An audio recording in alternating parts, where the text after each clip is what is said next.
नमस्कार, आप सबका पुनः स्वागत है। हम लोग भारत के भूगोल के अंतर्गत उत्तर का विशाल मैदान भौतिक प्रदेश को पढ़ने जा रहे हैं। उत्तर का विशाल मैदान भारत के उत्तर में है। यह भारत का सबसे नया भौतिक प्रदेश है। अब ये कहाँ फैला है इसके बारे में हम बात करने वाले हैं। चलिए देखते हैं मैप के अंदर। ये है आपका मैप और इस भारत के में जिस हिमालय का निर्माण हुआ है, हिमालय के निर्माण के पश्चात किसका निर्माण हुआ? तो हमारे उत्तर के विशाल मैदान का निर्माण हुआ। ये मैंने यहाँ पर लाइन बना दी है और ये आपका उत्तर का विशाल मैदान का। अब आप कहोगे कि ये पाकिस्तान में कैसे चला गया? तो कैसे नहीं चला गया, ये पाकिस्तान में बना ही था। पाकिस्तान अभी बना और ये करोड़ों सालों पहले निर्मित हुआ है। उत्तर का विशाल मैदान कब बना, तो इसी की बात को समझते हैं कि हमारा हिमालय पर्वत, पहले तो हिमालय की बात करें, हिमालय कब बना? तो हिमालय की उत्पत्ति टर्शियरी युग में हुई है और इस टर्शियरी युग में जब प्रायद्वीपीय पठार उत्तर की ओर खिसक रहा था और जब उत्तर की ओर खिसक रहा था तो यहाँ पर ये हमारा हिमालय पर्वत का उत्पत्ति हुई दबाव लगने से। अब इसके बीच में जो गड्ढा था, इस क्षेत्र में अवसादों का जमाव हुआ। जो नदियां हिमालय से आई थी और उत्तर के प्रायद्वीपीय पठार से आई, उन्होंने उत्तर के विशाल मैदान में अवसादों का जमाव किया। अब ये जमाव कब से कर रही हैं? तो हम कहेंगे पहले दिन से, जिस दिन से क्या महान हिमालय बनना प्रारंभ हुआ, उसके बाद नदियां जिस दिन से उत्पन्न हुई उस दिन से अवसाद जमा कर रही हैं। लेकिन हम ये बात करेंगे कि शिवालिक की उत्पत्ति के बाद यह हमारा उत्तर का विशाल मैदान निर्मित हुआ। वास्तव में देखा जाए तो शिवालिक का निर्माण होता गया और उसके बाद में अवसाद यहाँ पर जमाव होते गए, नदियों द्वारा लाए गए अवसादों के जमाव से। इसका मतलब नदियां क्या लाती है? जलोढ़। इसका अर्थ यह हुआ जलोढ़ के जमाव से उत्तर का विशाल मैदान का निर्माण हुआ। तो फिर यह मैदान कैसा हुआ? जलोढ़ का मैदान। कैसा मैदान है? जलोढ़ का मैदान। अब इसमें कौन कौन सी नदियों की मुख्य भूमिका रही है? इसमें एक है सिंधु नदी और इसकी सहायक नदियां। इसके अलावा है गंगा नदी, ये गंगा मतलब गंगा नदी और गंगा नदी ये सभी सहायक नदियां। और इधर से आई है ये ब्रह्मपुत्र नदी और इसकी सहायक नदियां। और इन सभी नदियों के द्वारा लाया गया अवसाद को हम बोलते हैं जलोढ़, इसलिए ये जलोढ़ का मैदान है। केवल इतना ही बात नहीं है कि ये जलोढ़ का मैदान है। अब अगली बात यह है कि ये बहुत ज्यादा उपजाऊ है। क्यों उपजाऊ है? क्योंकि हर साल यहां पर अवसाद आके जमा होते हैं। हर साल नदियां बाढ़ लेके आती है। तो बाढ़ का एक फायदा भी है। क्या फायदा है? तो बाढ़ के दौरान जो अवसाद आते हैं उसमें विभिन्न प्रकार के मिनरल्स मिले होते हैं और वो अवसाद, वो कण, वो जो छोटे छोटे मॉलिक्यूल्स ये कहेंगे अपन, जलोढ़ जो होते हैं, वो जमाव होकर मिट्टी में पर्याप्त मात्रा में खनिजों का जमाव करते हैं और इस कारण से मिट्टी पर्याप्त रूप से उपजाऊ होती हैं। यही कारण है कि दुनिया में सबसे अधिक जनसंख्या किसी एक मैदान की यदि बात करें तो उत्तर के विशाल मैदान में निवास करती है। दुनिया का सबसे सघन बसा हुआ एक बड़ा मैदान की यदि बात करें तो ये उत्तर का विशाल मैदान है। दुनिया में सबसे ज्यादा जनसंख्या यदि किसी मैदान में है तो उत्तर के विशाल मैदान में है। लगभग 1 अरब के आसपास जनसंख्या है। 1 अरब, पूरी दुनिया की 8 अरब जनसंख्या में से लगभग, बता रहा हूं मैं, लगभग 1 अरब के आसपास है। 80 करोड़ से 1 अरब के बीच में यहां पे पड़ेगी। आप चाहें तो देख सकते हैं लगभग 16 से 17 करोड़ के आसपास तो बांग्लादेश है और लगभग 22 से 25 करोड़ के आसपास पाकिस्तान है। हमारा 23 करोड़ के आसपास यूपी है। तो इस प्रकार से 75 करोड़ के आसपास तो यही जनसंख्या हो गई, लगभग 70 करोड़ यही हो गई। उसके बाद बिहार और पश्चिम बंगाल, यहाँ पर लगभग 10-10 करोड़ के आसपास जनसंख्या है दोनों में, एक लगभग बता रहा हूँ, और 10-20 करोड़ ये हो गई। इसके आगे यदि हम देखें पंजाब, हरियाणा, दिल्ली और राजस्थान का पश्चिमी वाला भाग और इस प्रकार से करके, और यहां पर नेपाल की सबसे अधिक जनसंख्या उत्तर के विशाल मैदान में अर्थात नेपाल के दक्षिणी भाग में निवास करती है। नेपाल की सबसे अधिक जनसंख्या पर्वत में नहीं बल्कि उत्तर के विशाल मैदान में है, और उत्तर का विशाल मैदान नेपाल में भी फैला हुआ है। इस प्रकार आपको बताया कि दुनिया में सबसे ज्यादा जनसंख्या किस मैदान में है, प्रश्न आता है तो आपको जवाब देना है उत्तर के विशाल मैदान में। अब ये उत्तर का विशाल मैदान कौन कौन से देशों में फैला है और किस राज्य में फैला है, इसकी बात हम लोग करने वाले हैं। अच्छा, इतनी जनसंख्या क्यों है, तो इसके पीछे कारण ये है, पहले तो यहाँ पर्याप्त जल है, हिमालय से आने वाली नदियों के द्वारा साल भर पानी यहाँ पर रहता है नदियों में। दूसरा कारण यह है कि यह उपजाऊ मैदान है, और उपजाऊ मैदान है इसी कारण से यहां पर जनसंख्या ज्यादा निवास करती है। नेक्स्ट, कौन कौन से देशों में है, तो देश की बात भी यहीं कर लेते हैं अपन। यहां पर इधर है पाकिस्तान, मेरा भारत महान जिसमें सबसे ज्यादा क्षेत्रफल है, उसके बाद इधर है बांग्लादेश, और फिर है नेपाल का दक्षिणी भाग जो ग्रीन ग्रीन दिखाई दे रहा होगा, ये नेपाल का दक्षिणी भाग। इस प्रकार से 4 1 2 3 और ये चार राज्य हैं, 4 देश हैं जहां पर उत्तर के विशाल मैदान का विस्तार। अब आपके दिमाग में एक प्रश्न आ रहा होगा, क्या भूटान में नहीं है? तो बिल्कुल नहीं है। भूटान पूरा कहां है? पर्वतीय क्षेत्र में, यहां पर मैदान नहीं है। तो आपको विशेष कर ध्यान देना है। हाँ, अब बाकी इधर पहाड़ी आ गई है तो बाकी अन्य देश नहीं आएंगे, तो कौन कौन सा देश हो गया? बांग्लादेश, भारत और पाकिस्तान, और थोड़ा सा नेपाल। नेपाल का कौन सा भाग? दक्षिणी भाग। इस प्रकार से उत्तर का विशाल मैदान का विस्तार है। अब हम राज्य देखेंगे, कौन कौन से राज्यों में इसका विस्तार है। भारत में जो राजस्थान मतलब अरावली पर्वत का जो पश्चिमी भाग है, जो मरुस्थल है, यह भी उत्तर के विशाल मैदान का ही भाग माना जाता है। विद्वानों का कहना है कि यदि हम पर्वत, पठार, मैदान इस हिसाब से यदि देखें तो इन भौतिक प्रदेशों में राजस्थान का मरुस्थली भाग भी उत्तर के विशाल मैदान का ही हिस्सा है। इसका निर्माण भी इसी मैदान के निर्माण के समान ही हुआ है, लेकिन इसके निर्माण की प्रोसेस में थोड़ा सा चेंजेस हैं, जिसको हम आगे चर्चा करेंगे। आगे बताएंगे कि इस मरुस्थल का निर्माण कैसे हुआ, मरुस्थल के धरातल का निर्माण कैसे हुआ। ये जो भारत का मरुस्थली भाग है, इसके धरातल का निर्माण कैसे हुआ, उस पर आगे हम चर्चा करेंगे। लेकिन हमें यह ध्यान देना है कि राजस्थान में है, पंजाब में है, हरियाणा में है, दिल्ली में है ना। एक एक राज्य समाज देखते जाना है। पंजाब, हरियाणा, दिल्ली, और यहाँ चंडीगढ़ में भी ये मिलेगा, है ना, केंद्र शासित प्रदेश चंडीगढ़। उसके बाद में है उत्तराखंड का दक्षिणी भाग। उत्तराखंड का दक्षिणी भाग, उत्तराखंड में हरिद्वार के बाद नीचे वाला जो भाग है पूरा उत्तर के विशाल मैदान में आता है, तो उत्तराखंड का दक्षिणी भाग बोलेंगे। और फिर कौन सा है? तो यूपी आ गया। यूपी के अलावा एमपी का उत्तरी भाग, जो भिंड और मुरैना के आसपास वाला जो क्षेत्र है, यह भी इसी उत्तर के विशाल मैदान का ही भाग है। ठीक है, यहां पर भी जलोढ़ मिट्टी पाई जाती है, तो थोड़ा सा एमपी का भाग भी आ जाएगा। उसके बाद में आप आगे चलेंगे तो बिहार तो है ही है, और झारखंड का उत्तरी भाग को भी इस उत्तर के विशाल मैदान का ही हिस्सा माना जाता है। मतलब झारखंड में भी कुछ उत्तर के विशाल मैदान का विस्तार है। वहीं पर पश्चिम बंगाल में पूरा पश्चिम बंगाल का अधिकांश भाग उत्तर के विशाल मैदान के अंतर्गत है। और फिर आगे चलेंगे तो यहां पर है असम। असम के अंदर उत्तर का विशाल मैदान का विस्तार है, और थोड़ा सा मेघालय का ये कुछ भाग जो असम से लगा हुआ है, वहां पर आपको मेघालय का क्षेत्र मिलेगा। एक और राज्य है पूर्वोत्तर राज्यों में जहां पर उत्तर के विशाल मैदान का विस्तार है, यह है त्रिपुरा। इसकी ऊंचाई बहुत कम है, और त्रिपुरा पूरा बांग्लादेश के लगा हुआ एरिया है, तो लगभग त्रिपुरा में भी बांग्लादेश जैसी ही विशेषताएं मिलती है। मतलब यहां पर भी मैदान है, यह भी जलोढ़ मिट्टी से निर्मित है।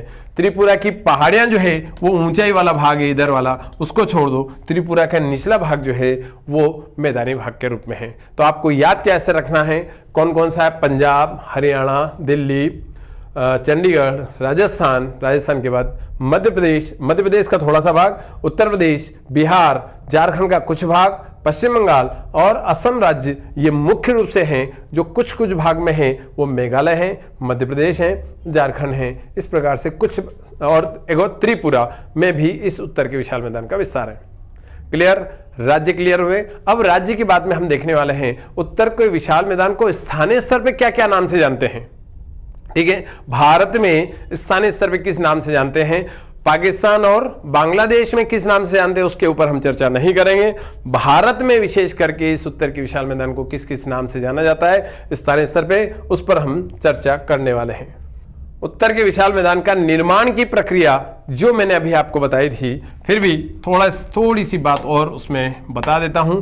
कब बना है, तो इसका यदि वर्ष की बात करें कि कौन से युग में बना है, तो ये प्रायद्वीपीय पठार है और ये ऐसे गया और यहां पर दबाव लगा, यहां दबाव लगा, तो ये हमारा, ठीक है। और ये ऊपर से आने वाली नदियां, ये हिमालय से आने वाली नदियां, और इधर प्रायद्वीप के उत्तरी भाग से जाने वाली नदियां, और इसका इस प्रकार से जमाव हुआ।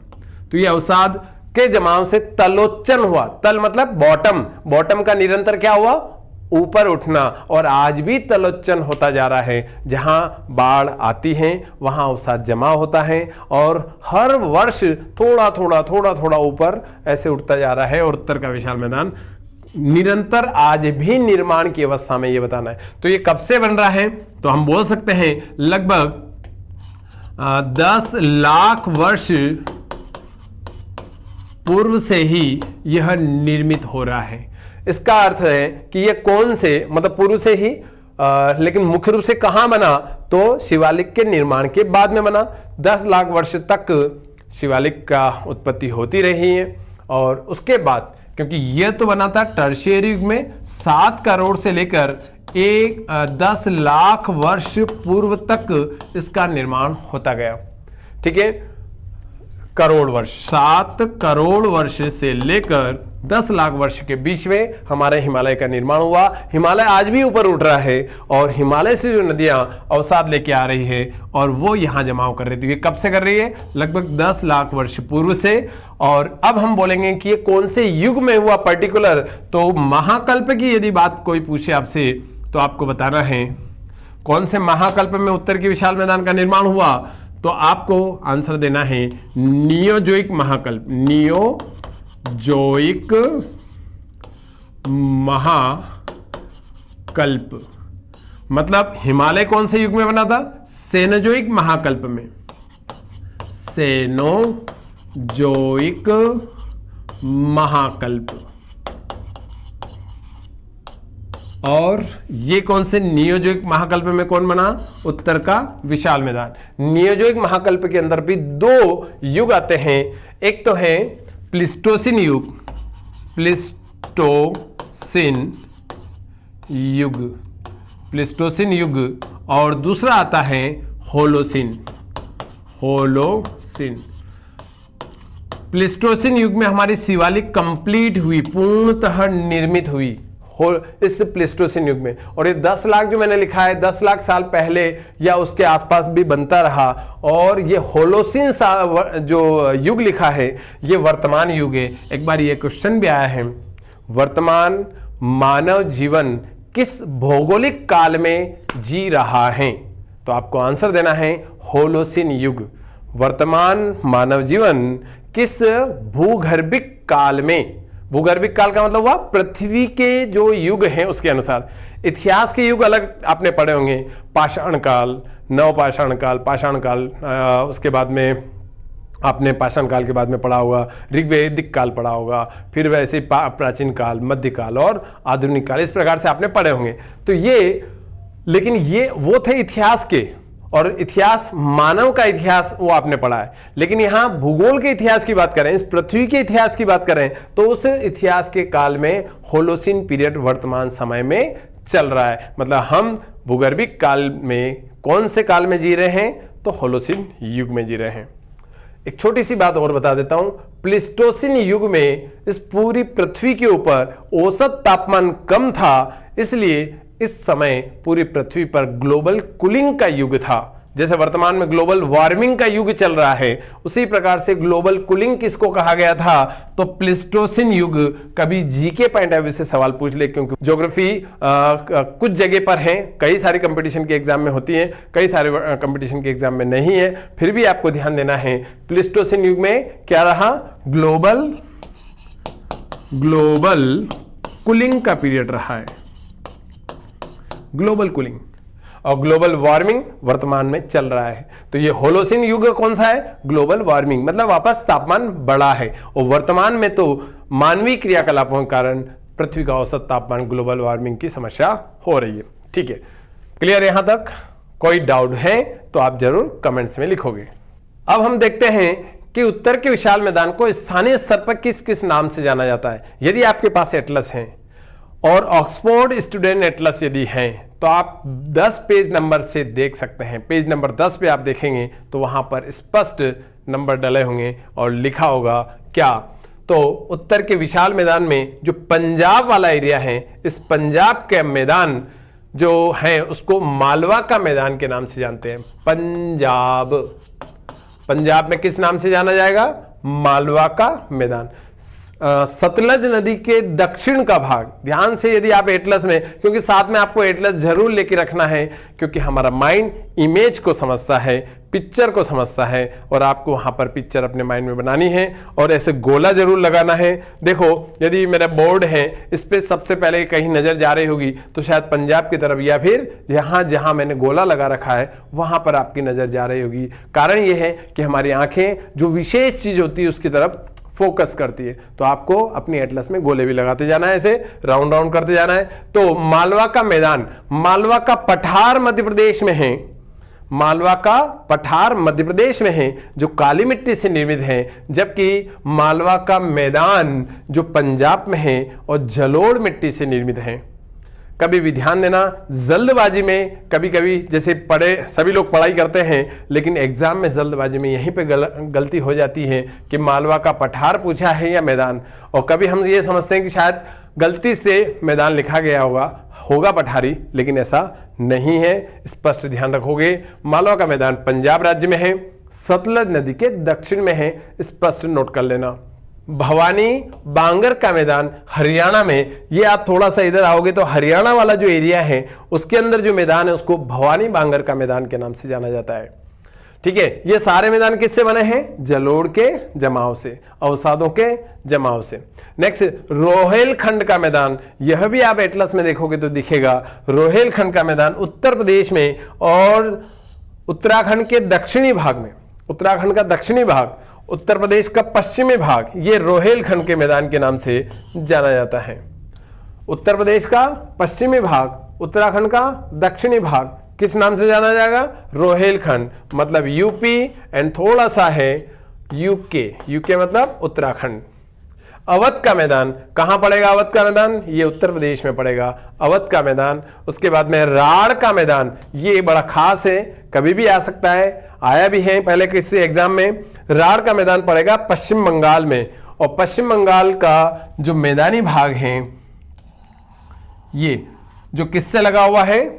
झारखंड से जो लगा हुआ मैदानी भाग है, या उसका पूरब में जो पूरा मैदानी भाग है उसे राढ़ का मैदान के नाम से जाना जाता है। और राढ़ के मैदान के बाद में कौन सा आ गया?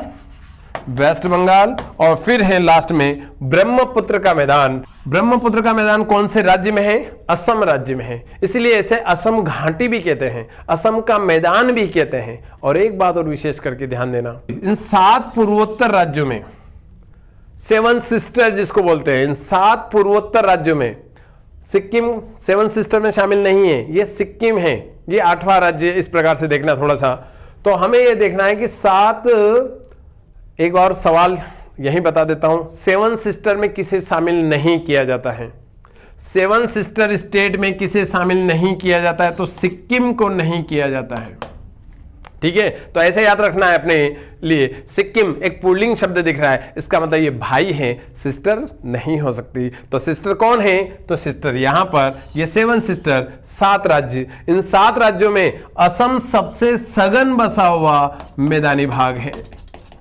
असम राज्य सबसे सघन बसा हुआ प्रदेश है, क्योंकि ये मैदानी भाग में है, ये असम घाटी प्रदेश है। क्लियर? अब हमसे सवाल पूछा जाए कि पूर्वोत्तर राज्यों में सबसे ज्यादा जनसंख्या किस राज्य की है? असम की है। सबसे सघन जनसंख्या मतलब पॉपुलेशन डेंसिटी कहां है ज्यादा? तो वो भी असम में है। हर साल बाढ़ किस राज्य में आती है? पूर्वोत्तर राज्य में देखा जाए हर साल आती है और व्यापक मात्रा में आती है, तो असम में आएगी। इस प्रकार से असम का लोकेशन आपको देखना है। चलिए आगे बढ़ते हैं।